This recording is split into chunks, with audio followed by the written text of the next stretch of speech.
காடை முட்டை விட்டு வச்சுருக்கு. காடை முட்டை பாருங்கள் எப்படி இருக்குன்னு. அழகா காடை முட்டை பாருங்கள்.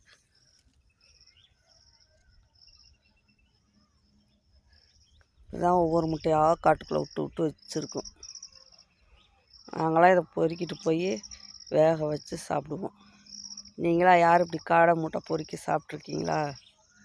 நாங்கள் சாப்பிட்ருக்கோம். நான் இங்கேனா ஒன்று போட்டு வச்சுருக்குது. ஒவ்வொரு பக்கமாக ஒவ்வொரு முட்டை போட்டு வச்சுருக்குது. காடை முட்டை. இங்கே ஒரு முட்டை கிடக்கு. பாவம் எடுக்க வேண்டாம். ஒவ்வொன்றா போட்டு வச்சுருக்கோம் ஒவ்வொரு இடத்துல. குஞ்சு பொறிக்கட்டும். இங்கே ஒரு காளான், நல்லா காளான் இருக்குது. இங்கே இருக்கு.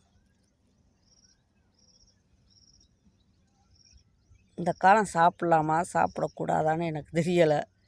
ஆனால் இங்கே இருக்குது. கோழி முட்டை சைஸில் இங்கே வருங்க காளான்.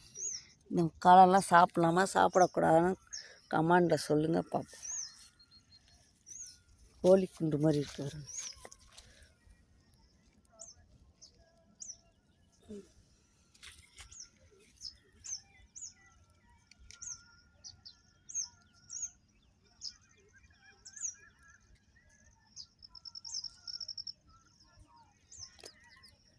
என்னப்பா விஷக்காலம் நினச்சினா அது வேறு ஒம்பு.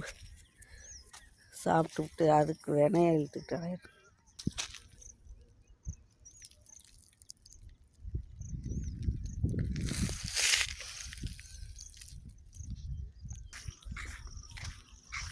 நல்ல ஆற்று மணல் எப்படி இருக்குது வரும். எல்லாம் அள்ளி வச்சா ஆகும்.